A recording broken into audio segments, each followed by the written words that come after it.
Welcome to Cambodia Business Week. We're glad to be back this Saturday. Today we have a very special guest. Today we're going to talk to a Khmer entrepreneur who's been educated around the world and has actually worked around the world, but has come back here and is doing an incredible job with franchising. Because you and I were just together on the last event, the franchising event. We were on the committee together. We were on the panel discussion together. So franchising is a very interesting topic, and we could talk about that. But we could talk about the fantastic work you're doing with your company. But first, let me introduce young Sarit. Yeah. Good morning. Good morning. How are you? I'm all right. How are you? I'm good. Yeah. Well, let's have a casual discussion about really your history, where you came from, where you've been educated. So first, let's start with where you're originally from. Well, I'm local. I'm Cambodian, but I was born in the east of Cambodia, in Kampong Cham province. But I was educated in Cambodia and bachelor degree in Phnom Penh, and then I got a scholarship in Beijing in China on international business, master degree there, and then continues in Holland and master degree there. Okay, well, I think a lot of Cambodian students would want to know how you were fortunate enough to get these opportunities. So you went to school here, and how did you get the opportunity to get a scholarship in China? Well, I was working for a franchise hotel, Sofitel, and there was Sofitel in China. There opening in 2008. Sofitel Vanda Beijing in China, opening during the Olympic time. Then it was an opportunity that I have also applied in the same time, and the job there and a scholarship, and I passed it immediately based on the experience. Okay, so how was it like going to school in China? 'Cause this was 2008, correct? Yeah. How did you find the differences of being going to school here in Cambodia and then going to school in China? Well, in Cambodia, we both work and studying and schooling. In China, was doing the same. I was working for Sofitel Vanda Beijing in the daytime, and then I have to study in the evening time in a master degree of international business. Are the school systems very different? We're completely different, yeah. Completely but fortunately, we have 70 nationality from different country, and then we all speak English. So the school was in English. Yeah, was in English. Okay. What was the major differences between going to school in Cambodia versus going to school in China? Well, in Cambodia, it looked like a little bit limited and wider. Is it harder? Economic point of view. Was it harder? Yeah, I think. But I was looking for an opportunity, both working in overseas and studying in overseas. So my main purpose there was to be working in overseas for a while, to bring back all the knowledge here in Cambodia. And then you went to university in the Netherlands, right? Yeah, in Netherlands. In how did that opportunity come about? Again, it's a scholarship. I have applied and then I passed on an interviews, and I was appointed as a manager in a Sheraton Hotel in Rotterdam, and then in Netherlands. Then it's a time that I'm looking for an opportunity to study there directly. So I passed a scholarship there. Meanwhile. So you have a master's degree, Master's of Business Administration, in both from the Chinese school? In Beijing, I was in master degree. I hold a master degree on international business. Right. And in Netherlands, I hold a master degree on international marketing and fundraising. In Netherlands, they have fundraising as well. Fundraising, okay. Yeah, fundraising. So this is sort of like private equity? Yeah, it's just fundraising. It's just like business, but fundraising it's about raising funds. It's about getting more involved on money.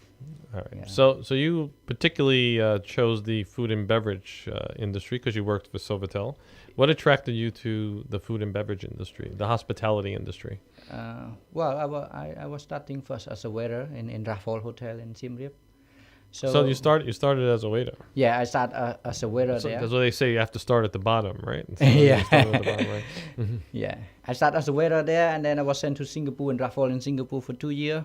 So you must have been a very good waiter. Yeah. So coming back, I had an opportunity not to stay anymore. I have to Right. leave because I gained more experience there, and then I applied for Sofitel in Siem Yeah, Reap. no, this is an incredible story because Yeah. you were a waiter in Siem Reap, and then all of a sudden you get sent to Singapore as a waiter. Yeah. How does that happen? I mean, how did you impress impress the organization, impress your superiors, where they said we have to send this guy to Singapore?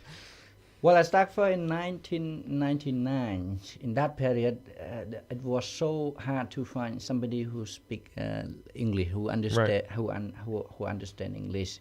So I was one of the person who could understand English, and then it was a passion. I was 1 year in Raffle in Cambodia, and meanwhile they need to send more than 40 staff to be trained in Singapore, in the same group, Raffle. So I was one of the 40 people there. Okay. And So it was a short period of time, or was it? it was 2 years. That's not a short period of time. It's supposed to train for 6 months, but Right. then I was asked to continue for another 1 year there with another 12 people. So among the 40 people, there were 12 people was asked to stay there to continue another 1.5 year. All right, so it must have been a great feeling to get the opportunity to go to Singapore, especially during 1999. So you got the opportunity to leave Cambodia and actually to work in Singapore. And what Yeah. did you learn from that experience? Well, it was Singapore. It's a country where I would say is running ahead from Cambodia more than 30 years. I would say. So first time we was there, we stayed in the room of 5 or 6 people there. The experience there was everything was completely different from Cambodia. We was in 1999 in Cambodia. I think we have the hotel, not more than 5 hotel in Siem Reap. Really? Yeah, I Wow. think 5 hotel in 1999. Raffle was one of the of the 5. How many are there now? There's probably Now 1,000. 580 hotels. So we we are went from talking 5 about to that. 580. Wow, Yeah. it's amazing. So I was there in Raffle in Singapore, and then it was a great experience there. I mean, all the local people went there, was appreciated by the Singaporean management because we all working very hard. It's not only me. Even the steward was also sent to Singapore, stewarding, people who washing plate. They have to be trained how to wash the Right. plate there. Right. That's interesting. So it was a great experience for you. yeah. And then you came back and you worked for the Sofitel. When I came back after that in 2005, then Sofitel looking for a management. I thought I have enough experience to be there. So Sure. talk to my management that I'm going to leave for Sofitel. There's a good opportunity After there. all the training they gave you, you left them. They must have been really upset about that. Well, there's a chance, but then also good for Cambodian people. We need somebody who can train the other. It's not coming here and then continue stay in the place. And my management understood it. So I was allowed to go in Sofitel, work as a management there in food and beverage sector, in fine dining restaurant. I was a supervisor, and then in 6 months I become assistant manager, and after that I become manager, and I become assistant food and beverage manager. I think within 2 years. Right. Yeah. So you climbed the ladder very fast. Yeah. So what's the secret to your success to climb so fast? I mean, obviously people say hard work, but what are the sort of traits that you need to really excel to grow in the industry? Well, the main thing is not about hard work. It's about the passion. Are you passion to work in this industry, and then are you passion to talk with the customer? Are you brave enough to talk with the people there? So I was talking to lot of customer, lot of people, lot of management. I faced to all the problem there. I was not hesitated to join a meeting with any high people, even I was not that in a good rank. But there's a lot of advocate there. But they found that it's very important in one industry to have a person who advocate, who talk louder, who brave enough to talk. So I was go one step, and then Sofitel again, the same story in Raffle. after 3 years, I was sent to Sofitel Bangkok in Sofitel Silum in Bangkok, and that was my experience in Bangkok in Thailand. So you worked in Singapore, you worked in Cambodia, you worked in Thailand, you Bangkok, were in Beijing. educated in Beijing and Holland. So I you worked were in Beijing also. You worked in Beijing. Yeah, in as well? Sofitel That's Beijing. right. That's right. Wow. And then in Netherlands, I worked in Sheraton Hotel in Netherlands. Then I worked in Paris for 1 year also. You worked in Paris as well.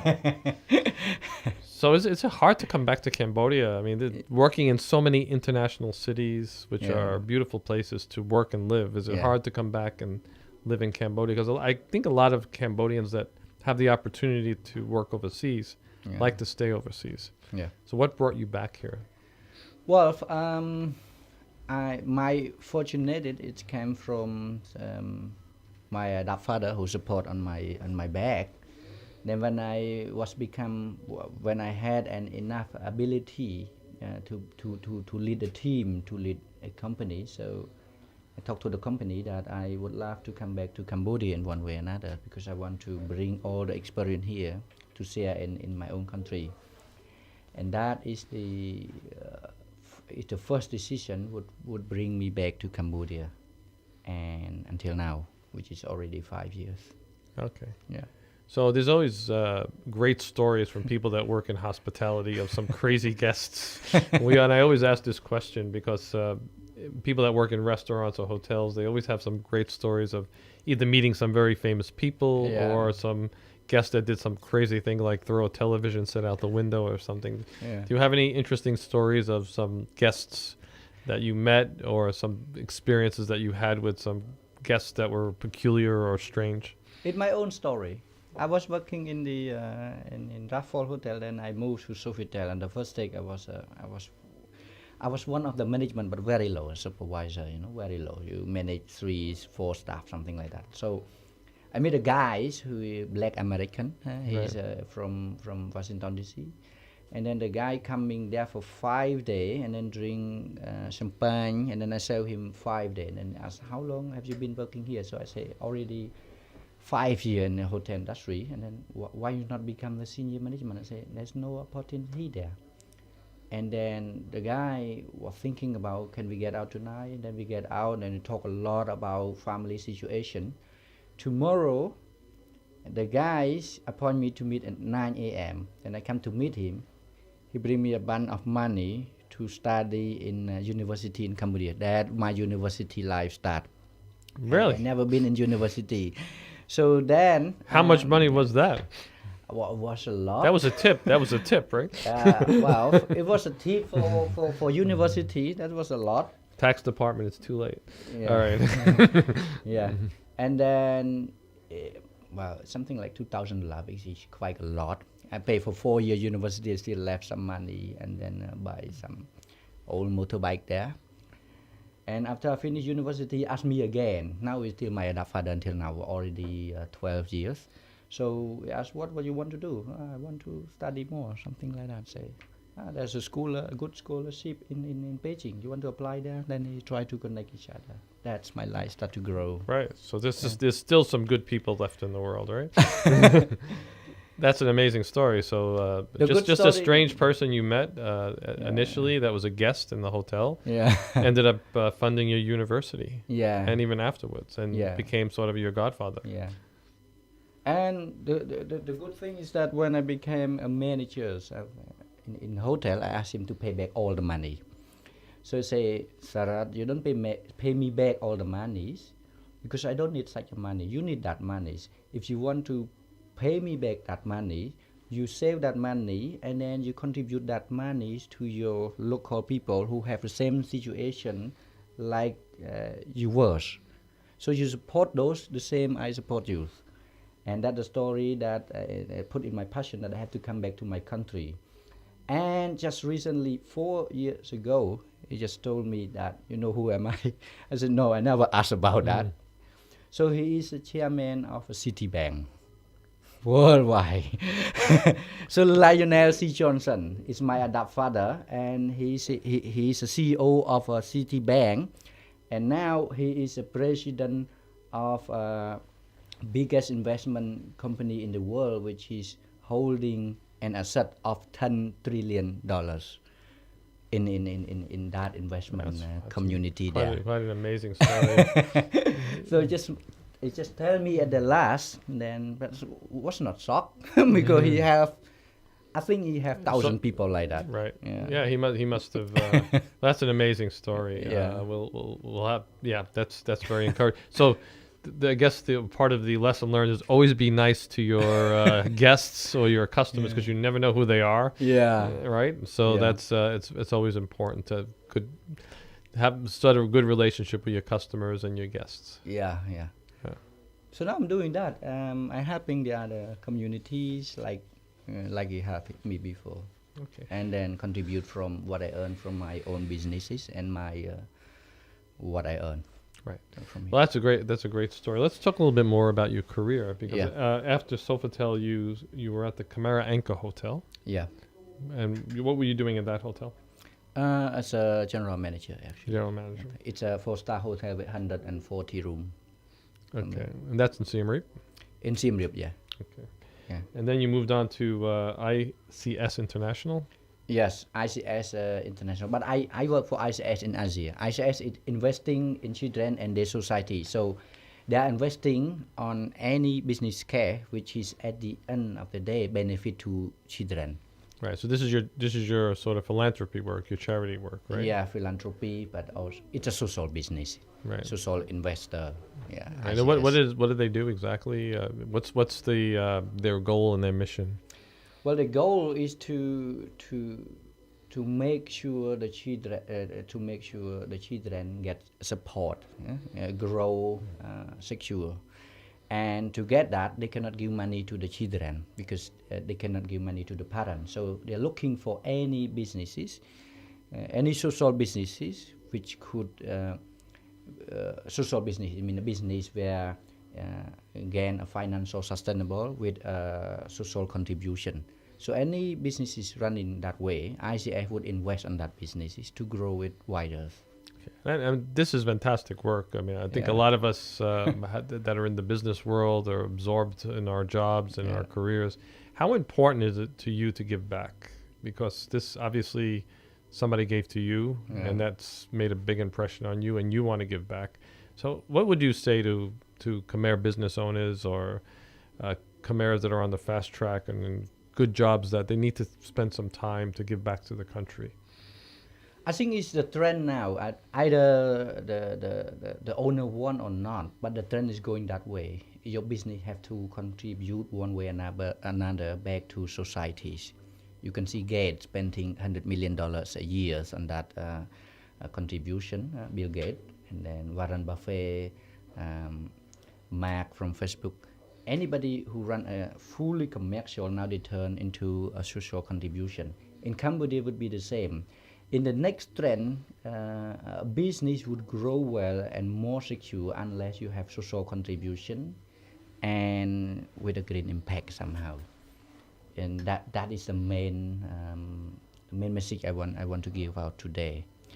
And again, in my company where I'm working there now, where I'm there now in Heng Song Min Investment Group, we hire deep and mood staff to work for our company as well. It's a coffee shop. We have franchise coffee shop. We're sold by deep and mood staff. You would see there. So it's time for us to do that. If you don't do that, it's very simple. Your business would not get in higher support.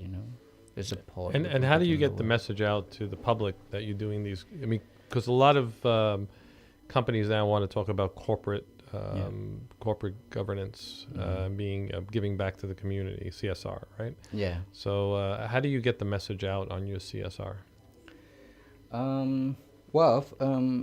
Because my passion on CSR and corporate social responsible, but in company itself we have an annual strategy plan that CSR is one of the important plan. I would say CSR would play. And would you encourage every company to have a CSR? Yeah. Every company that's able to put some percentage of their profits. Yeah, they are able to put percentage into a CSR, or they hire those people who in need to work for them, or they buy any raw material from those who produce in locally in somewhere. This is This is all CSR. Doesn't have to give out the money, but you help them in one way or another. That is more sustainable.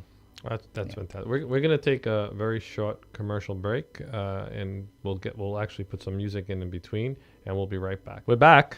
It's good that we've had the opportunity to take a breather, but let's talk about your move into franchises, because you started this with Costa Coffee. Yeah. This was sort of the first real franchise you worked for, right? Well, I was working in Raffles. It's an international hospitality franchise company. It's a hotel. So Raffles is a franchise. Yeah, it's international. You have to secret hotel. out. I always thought the Raffles was part of just a big family. Raffles Hotel is Yeah. an international franchise. I was working for Sofitel, also very big international franchise hotel industry. Sheraton was the same, and then Costa was the first coffee international franchise coffee shop. So worldwide. Costa came here what year? Costa coming here in 2012. Yeah. Okay, So so they were five, one of the. I think they were one of the first, right? Well, they come after Gloria Jean's, I think. Gloria Jean, yeah. Yeah, Gloria so Jean's. Gloria Jean, one of the first international franchise coffee shop here, and then after that followed by Costa Coffee. And Costa's a UK chain, right? Yeah, it's a UK, yeah, Right. a UK chain. A little sweet for me. Sorry? A little sweet. Everything seems a little sweet. But it's so this coffee trend in Cambodia now, it's I guess 6 years really when it started, because I came here in 2008, Yeah. and I think it was the FCC had this coffee, I forget the name, but the FCC had these coffee shops, Yeah, yeah. which I think they were trying to start the Yeah. coffee culture here. Yeah. And unfortunately, I mean, it's amazing because they started it and they're gone. So I guess Gloria Jean's came in as really a first starter. Yeah. And Gloria Jean's coffee is, it's a good global brand. And Yeah. then Costa, we have now Cambodia has Browns, and we have Coffee Starbucks Bean, and yeah. Coffee Bean, and Yeah. everywhere somebody's Yeah. starting a coffee shop, which is And now there's a trend of coffee shop coming from around us, around Cambodia, from Thailand, from this, like Amazon Cafe, like True Cafe. yeah, we got to talk about. I mean, Cafe Amazon's got a goal to do 35 outlets here, right? It's good. It's already there. It's already there. Wow. All right. So you started this with 2012. Did you see this huge expansion in coffee franchises here and this coffee culture Yeah. that's developed in Cambodia? Well, 2012 until 2015 was the educated period for coffee businesses.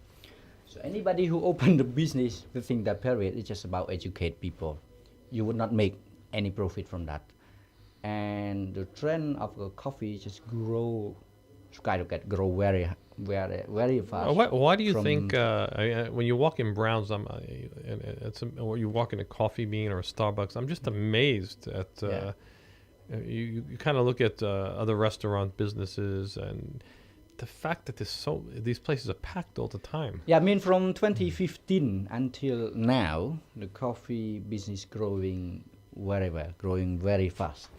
You can And imagine why, that. why is this? Why is this? I mean, it's sort of a global phenomenon, but why do you think in Cambodia, is it a place to meet, talk, work? Is that because it's not like you go to a restaurant to eat a pizza, right? You go, you Yeah. kind of eat and you leave. But it seems like people that go to coffee shops stay there for really long periods of time. They socialize there, they work there. Yeah. Why do coffee shops give that sort of different atmosphere where people feel like they're at home having a coffee and going to stick around for Well, longer if you periods? talk about the coffee business in Cambodia, it was growing quite a long time already. But local population, they drink coffee from the small shop. The Vietnamese shop open a coffee shop. People drink coffee for already 15 years in Cambodia. But just in that period, those people who drink that coffee in very small shop, they already loyalty with that experience. So because of that loyalty with that taste, they can move to the franchise or to a better So a nice air qualities. conditioned, Yeah. comfortable place. Yeah. But meanwhile now, you can see that the young adult in Cambodia from 2014, 2015 up here, the young adult grow until 65%. I mean from the age of 16 until 28 years old. So with this number, it can see that people really need somewhere to meet, to talk, instead of going to Riverside, instead of going to parties out. Then they need somewhere to do assignment, to work, to do all the job from the school, this kind of thing. A coffee shop would fit well in this trend. So you can see now, based on what I have worked on the surveys, that in 2015, the coffee consumer grow 107%, but again the coffee shop grow only 48%. So the demand grow less than the supply grow less than the demand. So the demand is still there. But Amazon's going to change that, right? So Amazon come in the right time, in the right trend, in the right price, and in the right taste. So this is something interesting to talk about. Before we get to Amazon, we have to plug your business, because so you work with Hang Sok Min. Yeah. Tell us about Hang Sok Min International. Yeah. Well, Hang Sok Min is an. I take it that Hang Sok Min is the owner, right? Yeah. Okay. Hang Sok Min is an investment company looking to invest for any business opportunity. For the moment, we really want to grow on F&B business, food and beverage business, which is we buy True Coffee. We are the master franchise in Cambodia on True Coffee. We're looking to buy any pizza brand, bakery brand, ice cream brand as a F&B as a whole. Meanwhile, Hang Sok Min also building a mall, 8-floor mall in Tu Quoc area. They are? Yeah. Okay, well, this is new to me, so this is great. So what's the name of the mall? It called G315. It's on the road 315, right. And then we call G315. So 8-story mall. Yeah. Wow. So the ground floor, it's about bank, coffee shop, and some technology supplies. And the first floor is all about F&B, restaurant, burger, soup, coffee shop, mat, this kind of thing. But then you have also from the third floor, it's an office block somewhere. But in the other side, we have convention center, conference hall, and then parking space. Do you have any international partners? For the moment, it's owned by our local owner. Wow. And then, for him, he's looking for partners as well. But for the moment, because we just start up, let's say we just start up an investment company there. So looking for any cash that we can grow on our own, we will grow. But up to a certain level, we really need a partner for that. Yeah. Sure. Well, there's a cycle in doing these malls, obviously. Yeah. So, but you're the owners of it now, and maybe eventually you'll have partners, right? Yeah. So let's talk about your appetite for True Coffee. Yeah. Why did you decide to do the True Coffee franchise? Yeah. Well, True Coffee actually it's a very well-known international franchise. In Thailand, they has already 400 plus outlet. And then in Cambodia, they have 3 outlets when I jump to here with different owner. So I have decided that I buy from all those different owners and become my belonging only. So we run it as a master franchisor. There's no sub-franchisee anymore. True Coffee taste is the Asian taste, the coffee of Asian taste. It comes from Thailand, so it means that it fits well to Asian customers there. But meanwhile, it needs a certain number of outlets to reach to those potential customers. And this is the period that we are growing. We now have 3. We expect to grow 7 more in 2017.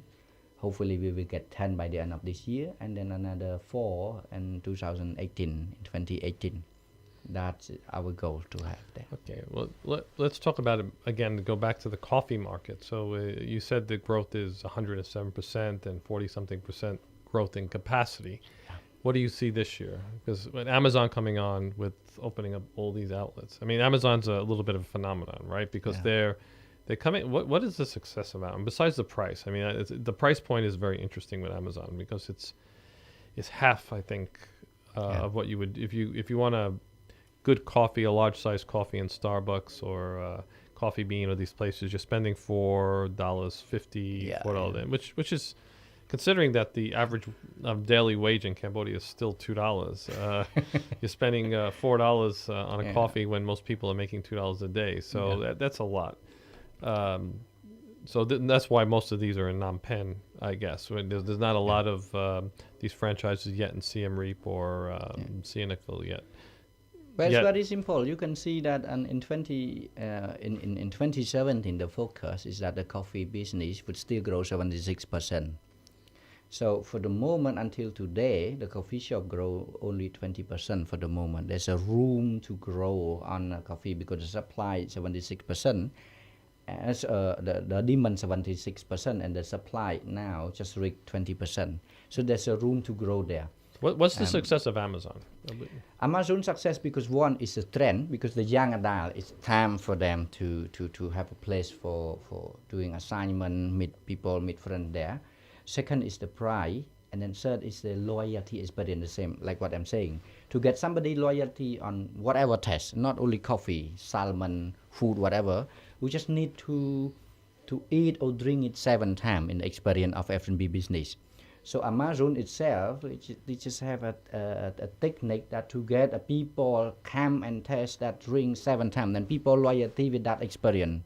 Today, if Amazon increase the price to $2.80, people still go there because they already loyalty with that taste. They cannot lose that taste anymore. Right, it's true. I mean, I won't say who my preferred coffee shop is, but when a certain brand came in here, I went to try that brand. Yeah. And I just got used to the taste of the one I preferred. Yeah. And I went back. So you do develop this taste loyalty that you like. So that's why you have a quite number of F&B business. They create loyalty, experience loyalty, card loyalty, this. The stem card 9+1. It's not about to get customer back, but if you come back 7 times within that month, then you already loyalty. You cannot lose that taste anymore. All right, let me ask about franchising. Yeah. You and I attended the Cafe Cambodia franchising event, which was just held about a week and a half ago, which was amazing, and we got to be on a panel together. And we talked about franchising. So could you just briefly tell the audience what is franchising? Well, franchise it's about if you hear about franchise, it's about copyright. So you own a copyright of a name of a brand in somehow. In Cambodia, the word franchise here just getting known by I think 3-4 years ago. People talk about brand. So the young adult, they want to buy something, they want to drink something, eat something, and stay somewhere, which is brand. You call brand. Franchise for local people here, it's about get themselves into the next level. Right, it's an easy way to start up a business with a model that's successful, that exists already, that you have to follow though. Yeah. And I think that's sometimes people don't realize it's and you have to pay for that as well. You have to pay Now, I think one of the interesting statistics that came out of the panel discussion, and I think it was you who said it, it's like 80-something% of the franchises here, almost 90, are F&B. Yeah. So, which is abnormal because there's franchises for really everything. Yeah. There's franchises for fixing cars. There's franchises for education. Yeah. There's franchises for shoes. There's franchises for everything. But Cambodia, it's almost 90% F&B. 86%. And why is that? Well, 86% of the franchise here in Cambodia is of F&B and food and beverage. I would say because in Cambodia you have young adult people, and the age of between 16 to 28 years old is the time for eating and drinking there. It's a big consume from them. Meanwhile, and people with this age looking for all that F&B to be consumed in a modern way. That's how the franchise business in F&B growing very well. But it can get crowded, right? Because I mean, you look at the hamburger space now. We have Burger King, Carl's Jr., Fat Boys. I mean, it gets crowded. So people effectively have the same idea that pizza, the burger, the coffee space is getting very crowded. What would you? As we said, it's a very diversified franchise. You could do education, you could fix cars, you could have shoes, you could have clothes, you could have anything. What would you suggest to a young Cambodian who's bought into the idea, an entrepreneur, that I want to do a franchise, Yeah. but I don't want to do what everybody else is doing, F&B. I want to do something else. What do you see the opportunities in franchising? Well, because I stay in F&B too long, for already 20 years, they see F&B still there's room to grow. But meanwhile, a hotel also is there. Yeah, hotel There's so many business hotels in industry is Cambodia, there. Yeah, and then well, you can see there's a car franchise as well. You have Ford. Ford now, I would what I understand from a car in Cambodia, the pickup. Ford is the number one. Ford company is leading the market in Cambodia. They have 27 plus percent of the share market here.